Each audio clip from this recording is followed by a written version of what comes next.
সাহাবী হযরত যুন্নুরাইন উসমান ইবনে আফফান রাদিয়াল্লাহু তাআলা আনহু চোখ ফেটে পানির জোছা গড়িয়ে যায়, ঝরঝর করে কাঁদতে লাগলেন।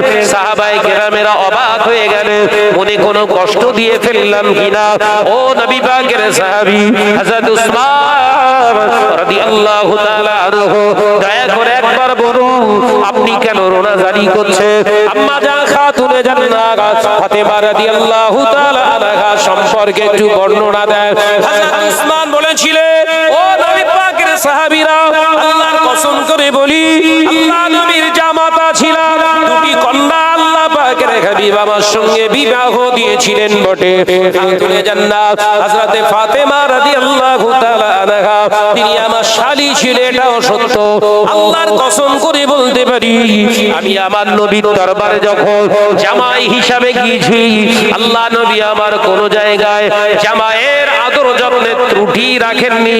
তিনি নিজে হাতে করে আমাকে মহব্বত করে ভালোবাসে খেদমত করেছে।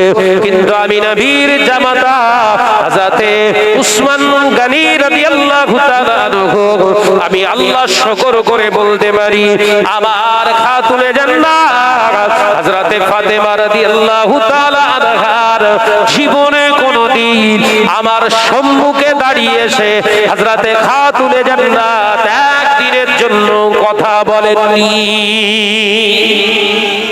একবার জোরে হবে না? শালী গো, উসমান রাদিয়াল্লাহু তাআলা আনহুর শালীকে খাতুনে জান্নাত হযরতে ফাতেমা, তিনি বলছেন কানতে কানতে, আল্লাহর কসম খেয়ে বলছি, জীবনে কোনোদিন খাতুনে জান্নাত আমার সম্মুখে নিজেকে কোনোদিন উপস্থিত করেননি। গেছি পর্দার আড়াল থেকে এমন ভাবে সালাম দিয়েছে, ওইটাই যে অরিজিনাল ফাতেমার কণ্ঠস্বর, আমি উসমান জানতাম না। একবার জোরে বলে। আর আমার গাবনাইগুলো কি করছে? এসব চুপ করে দিন। আমাদের বোনাইগুলো, এ বোনাই আছে না কুকুর? আজকে জলসাকে কেন্দ্র করে যুবতী শালীকে নিয়ে হাত ধরে, চ একটু ফুচকা খাবি, চ। বোনাই না কুত্তা? কথা বলে না, রাগ হবে আপনাদের আমি জানি। বিশ্বনবী বললেন, একজন বোনাই তার শালীর কাছে আজরাইলের থেকে 3 গুণ ভয়ানক। মনে করছেন তৈরি করে বলছি?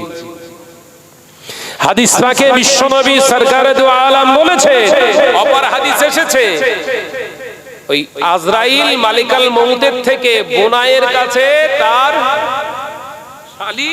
শালীর কাছে বোনাই আজরাইল আলাইহিস সালামের থেকে 3 গুণ ভয়ঙ্কর, ডেঞ্জার।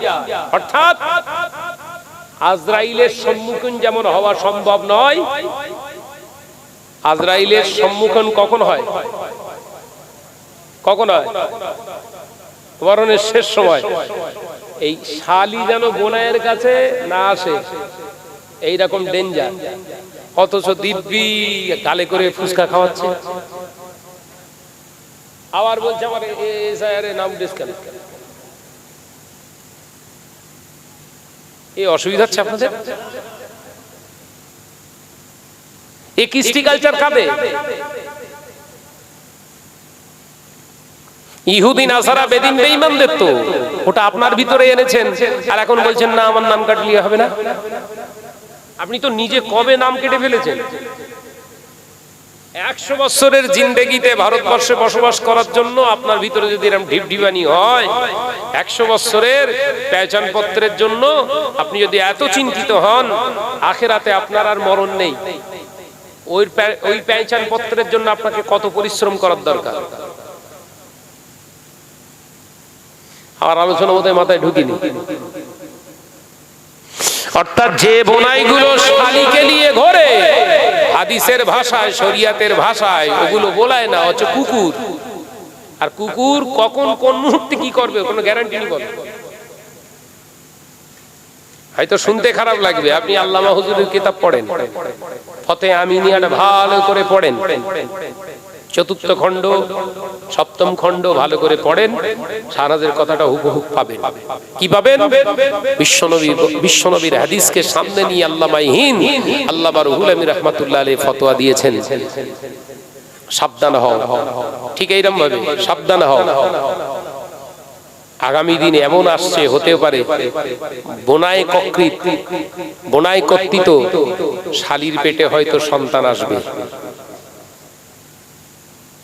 যে বোনায় শালীর সঙ্গে ব্যভিচারে লিপ্ত হয়, জেনায় লিপ্ত হয়, ওর বউটা আর বিবিটা বিবি থাকে না, হারাম হয়ে যায়। ফতোয়া পাবেন কোথায় বললো? কি জ্বালা বলেন? আপনারা ভাবছেন শাহরাজ ভাই তৈরি করা।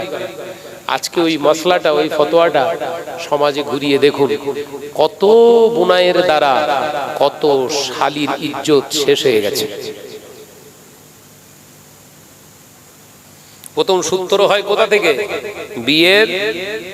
বিয়ে হয়ে যাওয়ার পর 2 দিন না 3 দিন পর ফিরুনি আসে না? এইসব চুপ করে এরা যেন বোঝে না, আমলিয়া যেন পুরো। বিয়ের পরে 2-3 দিন পর ফিরুনি আসে, তো ফিরুনি বলে, তো কি বলে? ফিরুনি। ও যখন ফিরুনি আসে, এটা 6 ছক্কা হয় না, কাদামাটি। কারা করে এগুলো? আর বলবে না, সব আসামি ভর্তিও দেয়। কারা করে? শালী বোনায়। ওর ইজ্জত আর আছে? যে বিয়ের পরে শালী বোনাই কিংবা ভাবিদেরকে নিয়ে, নন্দাইকে নিয়ে যারা কাদামাটি করে, এরা সব জাহান্নামী। দুনিয়ায় এসআইআর এর লিস্টে হয়তো এদের নাম থাকবে, কিন্তু আখিরাতে থাকার কোনো চান্স নেই। এরা সব কুত্তা মার্কা মুসলমান। এরা দুনিয়ায় থাকা অবস্থায় লাজ্জাটা খাবে, আখিরাতে তো পুরো ফ্রি। সাবধান হন। ভাই হিসাবে কিছু কথা বলে গেলাম, রাগ করছেন? দেখুন, আলেম ওলামা আসবে, আপনারা ইনভাইট করবেন, তাদের গলা চেপে ধরবেন না। যদি যোগ্য আলেম হয়, আলেমে দিন হয়, আল্লাহ দিনের মানুষ হয়, তিনি কিন্তু আর কাউকে ভয় করবেন না। হক কথা দীপ্ত কণ্ঠে বলবেন, আপনার দাওয়াতের আশায় সে প্রত্যাশা করে না। আল্লাহ আমাদের বোঝার তৌফিক দেন, বলুন আমিন। জোরে বলি আল্লাহুম্মা আমিন। কত জায়গা থেকে, বহু জায়গা থেকে পর্যন্ত আমি হিসাব করলে বহু জায়গা থেকে ফোন এসছে এরকম কেস। বোনায়ের দ্বারা শালী শুধু ধর্ষিত হয়নি, নির্যাতিত হয়নি, ইজ্জত দাম্পারক শুধু হয়নি, বউকে ফেলে রেখে শালীকে নিয়ে এখন ঘর করছে। এরকম কুলাঙ্গার মুসলিম সমাজে এখন আছে। অথচ সমাজের মানুষ তাদেরকে কি সম্মান, কি ভালোবাসা। কেন? দুটো টাকা আছে। শরিয়াতের বিধান হলো যে শালীকে নিয়ে বোনায় ঘর করে, বিবি বেঁচে থাকা অবস্থায় শালীকে নিয়ে ঘর করে, হচ্ছে সমাজচ্যুত। ওর সঙ্গে কোনো লেনদেন করা যাবে না, মসজিদে পর্যন্ত ওঠা নিষেধ। অথচ এক জায়গায় জলসায় গিয়েছি, বলছে তাকে আবার ক্যাশিয়ার বানিয়েছে মসজিদে, কিছুদিন আগে। আর বলবি তো বল, পুরো আমার কাছে বলেছে, কি আগুন লাগবে বুঝতে পেরেছেন? আর উঠে ওই রকম হচ্ছে, বুঝতে পেরেছেন তো? ক্যাশিয়ার তখন বলতেছে আগে এলে আমি পালাই। আল্লাহ পাক আমাদেরকে হেফাজত করেন, বলুন আমিন। জোরে বলি আল্লাহুম্মা আমিন। প্রাণ খুলে দরুদ শরীফ আল্লাহুম্মা।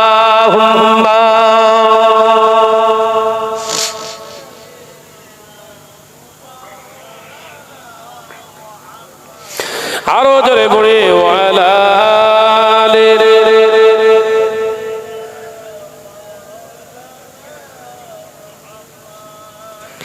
ডেকে লো রাসূলুল্লাহ রওজা পাকের কিনারে, আমি সইতে পারি না বিরহ ব্যথা, ধন্য করো দিদারে। জোরে বলেন না, আর একটু জোরে হবে না? ডেকে লো রাসূল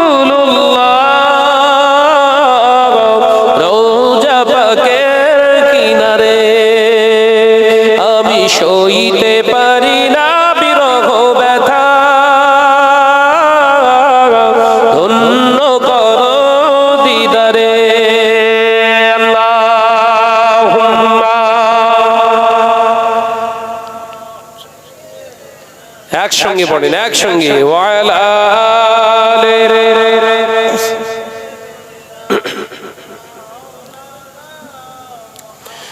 নূরে উজ্জ্বল চেহারা তোমার, দেখে মন যে ভরে যায়, তোমার ওই গুম্বদে খাজরা দেখে ঈমান বেড়ে যায়। একবার জোরে হবে না? নারায়ে তাকবীর, নারায়ে তাকবীর। দেখে রাসূলুল্লাহ রওজা পাকের কিনারে, আমি সইতে পারি না বিরহ ব্যথা, ধন্য করো দিদারে আল্লাহুম্মা সাল্লি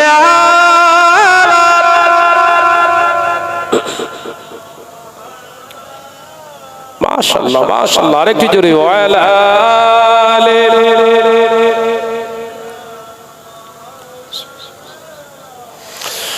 মদিনার ওই আকাশ, মদিনার ওই বাতাস, মদিনার ওই আকাশ, মদিনার ওই বাতাস, মদিনার ওই জাবালে উহুদ তোমাকেও সালাম জানা। একবার জোরে হবে না? নারে তাকবীর। দেখে রাসূলুল্লাহ রওজা পাকের কিনারে, আমি সইতে পারি না বিরহ ব্যথা, ধন্য করো দিদারে আল্লাহুম্মা সাল্লি আলা।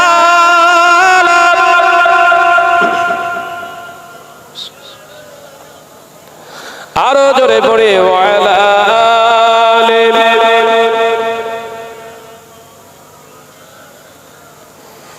আমার নওজওয়ানেরা, যুবকেরা, ছেলেরা, বাচ্চারা, পর্দানশীলা মা ও বোনেরা, তাহলে সন্তানদের শিক্ষা দেওয়াটাও হলো ইবাদত। যদি আপনি সুশিক্ষায় শিক্ষিত শিক্ষিতা না করতে পারেন, কিয়ামতের দিন ওই সন্তানের ওসিলায় আপনাকে জাহান্নামী করা হবে। ও নওজওয়ানেরা, মুরব্বিয়ান বোনেরা, সন্তান মানুষ করাটাও হলো ইবাদত। আল্লাহ নবী পাক জবানে জানিয়ে দিলেন, সন্তান যখন প্রাপ্তবয়স্ক হয়ে যাবে, বালেগ বালেগা হয়ে যাবে, সাবালক সাবালিকা হয়ে যাবে, দেরি করো না। পাপাচারে নিমজ্জিত হওয়ার আগে, জেনা ব্যভিচারে নিমজ্জিত হওয়ার আগে ওকে বিবাহ দিয়ে দাও। জেনা থেকে বাঁচার একটি উপায়, সেটা হলো নিকাহ। জোরে বলুন সুবহানাল্লাহ। জেনা ব্যভিচার থেকে বাঁচার জন্য হচ্ছে বিবাহ। আর আমাদের ওই আপনার ওই অঙ্গরাজ্য আসাম বলে একটি রাজ্য আছে, জানেন তো? আসামের রাজ্য হিমন্ত বিশ্ব শর্মা গোবর খাওয়ার সরকার, তো ও আইন পাশ করেছে, একের অধিক বিবাহ করলে তার 10 বছর জেল। শুনছেন? একের অধিক যদি কেউ দ্বিতীয় বিয়ে করে, তার ক বছর জেল? 10 বছর জেল, 5 লাখ টাকা ফাইন। একটা বিবি রেখে 10-20টা পরকিয়া করেন, আপনার বিরুদ্ধে, আপনার এগেনস্টে আপনার বিবি যদি কেস টেস করে, কেস হবে না। মানুষকে জাহান্নামী কি করে করবে এরা, পরিকল্পনা দেখেন। মানে একটা বিবাহ একটা বিবি রেখে আর 10টা অবৈধভাবে সম্পর্ক করেন, অসুবিধে নেই, কিন্তু দুটো বিবি